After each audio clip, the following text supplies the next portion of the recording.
In this section, we'll look at the remainder of the first New Deal, the bills that were passed after the 100 days until 1935, the period from June 1933 to 1935, which is generally considered the end of the early or first New Deal.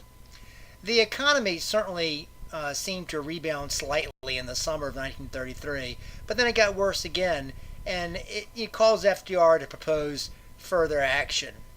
We're not going to see the hectic, productive first 100 days again. We're going to see a slower pace of legislation, but the new bills were still coming. To start with, FDR had not been pleased with Hugh Johnson's administration of the Public Works Administration, the PWA, and thus got the PWA separated from the National Recovery Act, of which it had been when it was created. He rather gave it to Secretary of Interior Harold Ickes. FDR thought that under Johnson, the PWA had been too mired in red tape. Ickes certainly helped with the red tape, but was very concerned about not spending too much money, sort of blowing the budget or wasting money, and therefore Ickes sort of moved slowly as well. As FDR concluded that Ickes was himself moving too slowly, he decided to propose a new public works program, the Civil Works Administration, or the CWA. What he did was he took $400 million from the Public Works Administration, the PWA funds, to get the new program underway. And then he also got Congress to appropriate $450 million of additional appropriations. And the CWA would do a lot of continued construction work and a lot of things like road repair. To lead the new Civil Works Administration, the new CWA, FDR selected Harry Hopkins, who you might recall was head of the Federal Emergency Relief Administration and was known to not having a problem with spending money.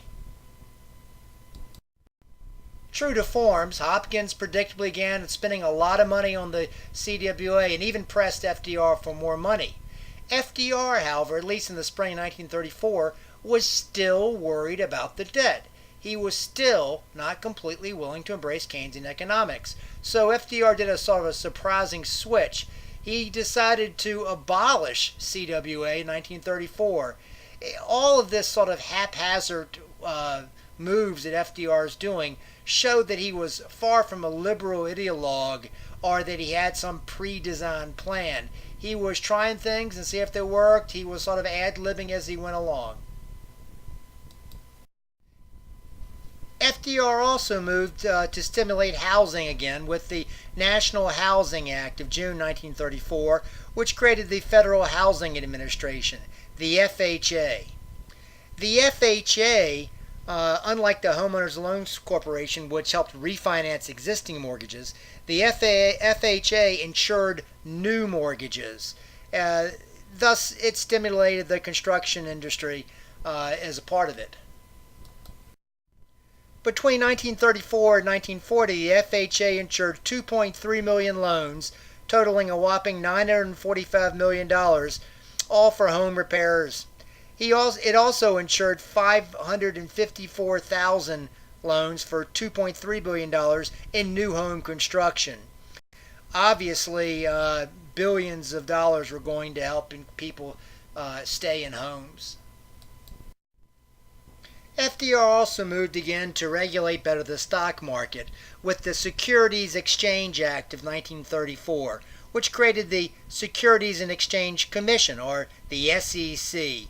You might remember that in 1933, during the first 100 days, FDR had signed the Truth in Securities Act, which regulated the buying and selling of stocks. Well, the SEC was sort of like a nonpartisan agency entrusted with enforcing the stock legislation. It was to investigate and punish misrepresentation and fraud in the stock market, thus kind of enforce the Truth in Securities Act. It was kind of like a white-collar police force. FDR selected Harvard Law School Dean James M. Landis to be the head of the new SEC. But under FDR and Landis, the SEC found itself hampered by the conservative Supreme Court's rulings. It often ruled that the SEC actions were unconstitutional.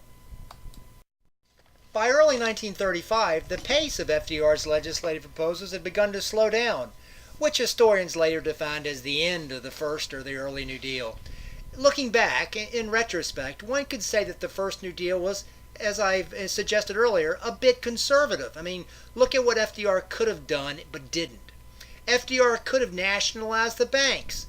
He had both houses of Congress that would have voted for it, but he did not do so.